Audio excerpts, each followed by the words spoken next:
அன்றைக்கே நான் இந்த கதவை அடித்தேன் அந்த கதவை அடிச்சேன்னு எல்லா கதையும் அடிச்சுட்டு வீட்டில் தனியாக உட்காந்துருக்குறேன். நீ கதவே இல்லை, இப்போ உள்ளே இருந்துட்டு கத்துறாரு, அப்பா திறந்து விடுங்கப்பா, நீ தானே கதவை அடிச்சு உட்கார் மூடின்றான். வராமல் இருப்பவர்களை தானே வழிவிக்க அழைக்க வேண்டும். இவர் தானே போகவே மாட்டேன்ட்டார். அறிவாலய வாசலிலிருந்து என்னை அகற்ற முடியாது என்று சொல்லிவிட்டார். அப்போ எங்கே போக போகிற? இங்கே தானே இருக்க. என்னதான் சமூக நீதி பேசினாலும் திராவிட முன்னேற்ற கழகம் சாதிக்கச்சே இல்லையா? அவர் விஜய் அதிகாரத்தில் பங்கு தருகிறேன் என்று சொன்ன போது அது ஆபாசம் என்று கூக்குரல் இட்டீர்களா?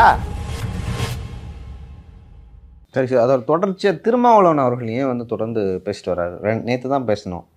டெய்லி அவர் பேசுறதுக்கு கண்டென்ட் தர்றாரு. ஸோ பாஜக ஒரு மூத்த அதிகாரியே என்கிட்ட பேசினார் அப்படின்னு சொல்லிட்டு பேசியிருக்காரு. நான் என்ன சொன்னார் கரெக்டாக சொல்லுங்கள். பாஜகவிலிருந்து ஒரு மூத்த அதிகாரி என்னை பாஜகவுக்கு அழைத்தார், கூட்டணிக்கு அழைத்தார். நான் கையெடுத்து கும்பிவிட்டேன். மதவாதமோ ஜாதிவாதமோ அந்த கட்சியெலாம் எங்கே இருக்கோ நான் அங்கே கூட்டணிக்கே செல்ல மாட்டேன். திருமாவளவன் இதில் உறுதியாக இருக்கிறான் அப்படின்னு சொல்லியிருக்கார். வழக்கமாக ஒரு கட்சி ஆளுங்கட்சியின் கூட்டணியில் இல்லாத ஒரு கட்சி ஒரு மாநாடோ நிகழ்ச்சியோ நடத்தினால் ஆளுங்கட்சி உதவி செய்வதை கேள்விப்பட்டிருக்கிறீர்களா? கூட்டணியில் இல்லாத கட்சி பண்ணாது. அதை அந்த கூட்டத்துக்கே அனுமதி கொடுக்க மாட்டாங்க சார். முடிஞ்ச வரைக்கும் தொலை கொடுப்பாங்க. இன்னொன்று கூட்டம் கூடி இப்போ ஸ்ட்ரென்த்தை காமிச்சான்னா வேடிக்கை பார்த்துட்டு உட்காந்துக்கிறதுக்கு எதுக்கு அவங்க ஆளுங்கட்சி அனுமதி கொடுக்க மாட்டாங்க. கடந்த 3/5/2005 அன்று தமிழக அரசின் ஊரக வளர்ச்சித்துறை அந்த துறையின் அதிகாரிகள் ஊராட்சி மன்ற தலைவர்கள் பஞ்சாயத்து தலைவர்களுக்கெல்லாம் அந்த மகாபலிபுரத்தில் திருவிடந்தையில் நடைபெறும் சித்ரா பௌர்ணமி முழுநிலவு இளைஞர் மாநாடு நடைபெறுகிறது அல்லவா? அந்த மாநாட்டுக்கு ஃபோக்கஸ் லைட்ஸ், முக்கிய இடங்களில் ஃபோக்கஸ் லைட்ஸ் ஒளி விளக்குகள் அமைக்க வேண்டும் என்று அந்த ஊராட்சி மன்ற தலைவர்களுக்கெல்லாம் கடிதம் எழுதியிருக்கிறார். அவரை அப்படி கடிதம் எழுதி ஃபோக்கஸ் லைட் அமைக்குமாறு அதற்கான ஏற்பாடுகளை செய்யுமாறு உத்தரவிட்டவர் RTO, revenue divisional officer of Madurantakam. அந்த சர்க்குலர் பப்ளிஷ் பண்ணுங்கள். எங்கெங்கெல்லாம் Kovathur bus stop, Mugaiyur bus stop, Paramankeni near Saravana hotel, Seekanakuppam கிராமம், இங்கெல்லாம் நீங்கள் ஃபோக்கஸ் லைட்டு போட வேண்டும். அதுவும் தலைப்பில் பார்த்திங்கன்னா கேளம்பாக்கம் திருவிடந்தை சித்ரா பௌர்ணமி முழுநிலவு இளைஞர் மாநாடு நடைபெறுவது குறித்து முன்னேற்பாடுகள் குறித்த ஆய்வு கூட்டத்தில். முன்னேற்பாடுகள் குறித்து அரசு எதுக்கு ஆய்வு பண்ணுது? மாநாடு நடைபெறும் இடத்திற்கு செல்லும் வழியில் உள்ள பேருந்து நிலையங்களில் ஃபோக்கஸ் லைட் பொருத்த கோருதல் தொடர்பாக. இப்போ திருமாவளவன் என்ன சொன்னார் சொல்லுங்க. அதே தான் சார். பாஜகலேருந்து ஒருத்தர் அழைச்சார். பாஜகவில் இருக்கிறவங்க தெரிஞ்சே தான் அழைக்கிறாங்க. அந்த கூட்டணிக்கு பாமக வருது, அங்கே இருக்காதீங்க இங்கே வாங்கன்னு கூப்பிட்ருக்காங்க. இல்லை எனக்கு விருப்பமே இல்லை, பாஜகவில் சேரும் விருப்பமே இல்லை, இல்லை ஜாதிவாத கட்சிகளும் மதவாத கட்சிகளும் இருக்கும் கூட்டங்களில் விடுதலை சிறுத்தைகள் ஒருபோதும் இருக்காது அப்படின்னு சொல்லிட்டு தனியாக போகிறல. எங்கே போக போகிறீங்க? இதை பார்த்தீங்களா? இது உங்களுக்கு இண்டிகேஷன். முத்தமிழ் அறிஞர் பெயரில் ஒரு பல்கலைக்கழகம் அமைத்தே தீர வேண்டும் என்றார் அஜிகேமணி. நீங்கள் சட்டப்பேரவை கூட்டத்தை பார்த்த ஒரு அதிகாரி சொன்னார், இப்படி பிஎம்கேல நாங்கள் முதல்வரை புகழ்ந்து கலைஞரை புகழ்ந்து பேசி பார்த்ததே கிடையாது. வண்டியாக திட்டுவார் பெரியவர். இன்றைக்கி இந்த கடிதம் ஒரு சான்று. இதெல்லாம் திருமாவளவனுக்கு இண்டிகேஷன் கொடுத்துறாங்க. இன்றைக்கி நான் இந்த கதவை அடித்தேன் அந்த கதவை அடிச்சேன்னு எல்லா கதையும் அடிச்சுட்டு வீட்டில் தனியாக உட்காந்துருக்கிறார். நீ கதவே இல்லை, இப்போ உள்ளே இருந்துட்டு கத்துறாரு, அப்பா திறந்து விடுங்கப்பா, நீ தானே கதவை அடிச்சு உட்கார் மூடின்னுறாங்க. இன்றைக்கி இது தெரியுதா இண்டிகேஷனா? முழு ஒத்துழைப்பை கொடுக்கிறது. திருமாவளவன் அவராக வெளியேறுவாரா என்று திமுக கூட்டணி என்ன தொடங்கிவிட்டது. இருந்தால் சீட்டு அதை எக்ஸ்போர்ட் பண்ணுறாங்களா? இது என்ன இருக்குது? ஏன்பா கூட்டணியில் இல்லாத கட்சியோட மாநாட்டுக்கு இப்படி அரசு ஏற்பாடு செய்கிறது. எல்லா கட்சிகளும் கொடிக்கம்பங்கள் நடுகின்றன, விடுதலை சிறுத்தைகள் கட்சியால் கொடிக்கம்பங்களே நட முடியவில்லை என்று புலம்பினாரா? கூட்டணியில் இருந்துக்கிட்டே மதுரை கலெக்டர் சங்கீதா பிடிங்கி போட்டாங்களா கொடிக்கம்பத்தை? வழக்கு போட்டாங்களா? கொடிக்கம்பத்தை அகற்றுனாங்க. இல்லை சார், இப்போ தொடர்ந்து அரசியல் ஆய்வாளர்கள் இல்லை எலெக்ஷன் ரிசல்ட்லாம் என்ன காட்டுதுன்னா, இல்லை திருமாவளவன் இருந்தால்தான் வட தமிழகத்தில் திமுக வெற்றி பெற்றது அப்படின்னு சொல்லிட்டு ஆணித்தரமாக சொல்கிறார்கள். அந்த கட்சியில் திமுக விடுதலை சிறுத்தைகள் ஆதவர்ஜனர் சொல்லியிருக்காரு, நிறைய பேர் சொல்லியிருக்காங்க. அப்படி இருக்கும்போது திருமாவளவனை ஏன் வெளியேற்றணும்? ஒரு பவர்ஃபுல்லான லீடர் அவர்கிட்ட பட்டியலின மக்களோட வாக்கு வங்கி பெரிய அளவில் இருக்குது. அவர் அந்த பக்கம் இருந்தால் அந்த வாக்குகள்லாம் கிடைக்கும். இதெல்லாம் தாண்டி பாமக எந்த அளவுக்கு திமுகவுக்கு முக்கியம், ஏன் திருமாவளவன் அவர்கள் முக்கியம் இல்லாத போனார்? திருமாவளவன் நான் கதவை எல்லாம் அடைத்து உங்களோடு தான் உட்கார்ந்து கொண்டிருக்கிறேன் என்று அறிவித்து விட்டார். வராமல் இருப்பவர்களை தானே வழிவிக்க அழைக்க வேண்டும். இவர் தானே போகவே மாட்டேன்ட்டார். அறிவாலய வாசலிலிருந்து என்னை அகற்ற முடியாது என்று சொல்லிவிட்டார். அப்போ எங்கே போகிற? இங்கே தானே இருக்க. புதுசாக வரவனுக்கு தானே இப்போ இந்த மாதிரி ஏற்பாடெல்லாம் பண்ணி கூப்பிடணும். உங்களுக்கு தெரியாததல்ல. என்னதான் சமூக நீதி பேசினாலும் திராவிட முன்னேற்ற கழகம் சாதி கட்சியே இல்லையா? சாதி கட்சி. ஜெகத ரட்சகனும் டிஆர் பாலுவும் மனதுக்குள் திருமாவளவன் தங்களுக்கு சரிக்கு சமமாக இருப்பதை விரும்புவார்களா? சொல்லுங்கள். மனசுக்குள்ள மனசுக்குள்ள இல்லை சார். இல்லைன்னா பொன்முடி மேடையில் வச்சு எசைதானே அப்படின்னு சொல்லுப்பா சார். ஃபார் எக்ஸாம்பிள் நிறைய புகைப்படங்கள் வந்து சோஷியல் மீடியாவில் வர்றதை நீங்கள் பார்ப்பீங்க.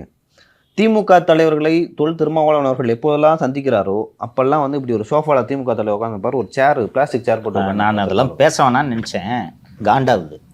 இப்போ புரியுதா நீங்கள் கேட்ட கேள்வி விடை? புரியுது. ஏன் எல்லா கட்சிக்காரனும் கொடிக்கம்பம் நடத்துகிறான், விடுதலை சிறுத்தைகள் மட்டும் ஏன் இது நடக்குது? எந்த சாதியும் தலித்த விரும்பலைன்றது தான் உண்மைப்பா. அதான் எதார்த்தம்.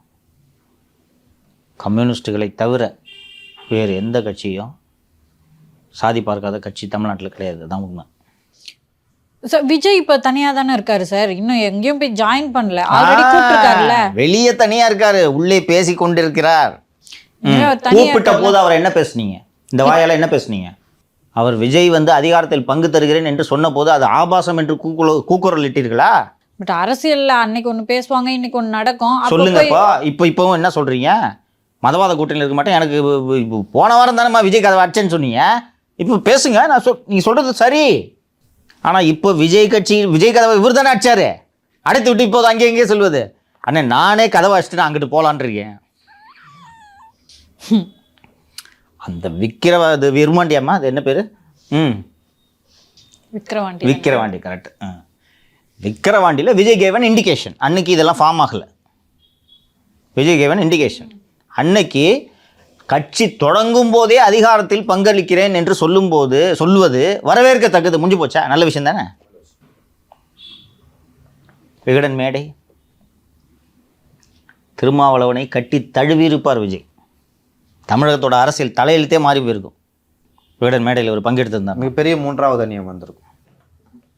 திமுக அதிமுக ரெண்டும் பயந்துருக்கும் இவங்களை பார்த்து. கரெக்டாக அந்த சிபிஐ லேசாக பேச ஆரம்பிச்சிருப்பாங்க. என்ன பஸ்ஸு போன வாட்டி தான் தனியாக போனோம், கேப்டனை நம்பி. கேப்டன் பதிலாக இவர் கொஞ்சம் கூடுதலாக சின்ன பசங்க நிறைய பேர் வச்சுக்கிறாரு, போயிடலாமா? அப்போது இவர்களுடைய பார்கெனிங் கெப்பாசிட்டி அதிகமாக இருக்குமா? இன்றைக்கி பார்கெனிங் கெப்பாசிட்டி இல்லாமல் உட்காந்துருக்கீங்களா? விஜய் இன்றைக்கி திருமாவளவன் போனாலும் யதார்த்தத்தை புரிஞ்சுங்க. நீங்கள் அது வெளிப்படையாக நீங்கள் சொல்கிறத புரியுது எனக்கு என்னென்னு. திருமாவளவன் இன்றைக்கி விஜய் கூட நான் உங்கள் கூட்டணிக்கு வரேன்னு சொன்னாலும் விஜய் மட்டும் திருமாவளவன். இன்னொன்று, திருமாவளவன் ஓட்டு தானே விஜய் எடுக்கிறாரு.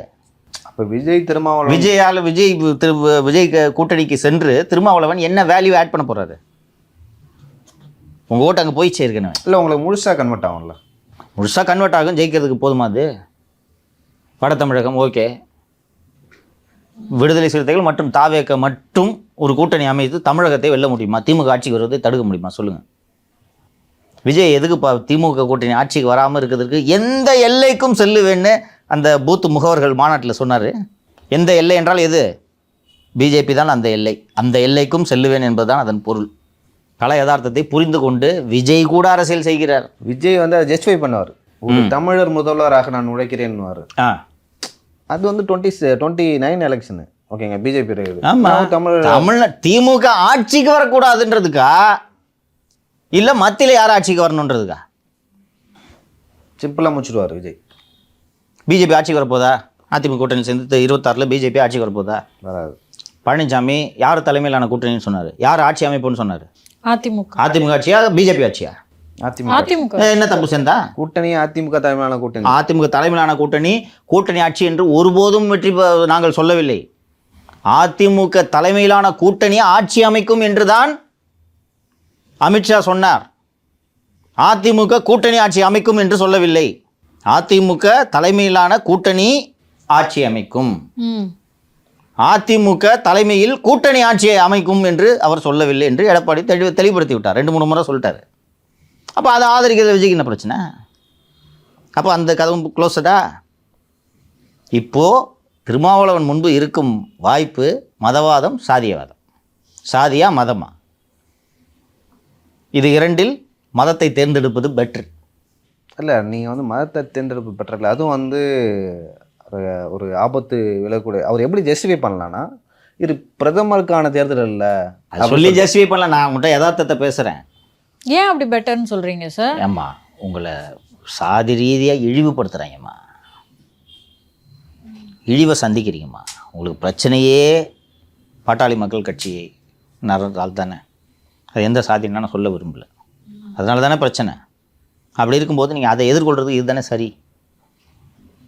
இன்னொன்று, கூட்டணியில் இத்தனை காலம் விசுவாசமாக இருந்தவங்க உங்களை முதுகில் குத்தி எட்டி உதைக்கிறார்கள். அவர்களுக்கு பாடம் கற்றுக் கொடுக்க வேணுமா வேணாமா?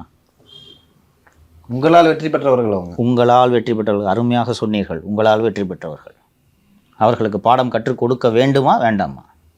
அதிகாரம் இல்லைன்னா உங்களை ஒருவரும் சீண்ட மாட்டார்கள் இல்லையா?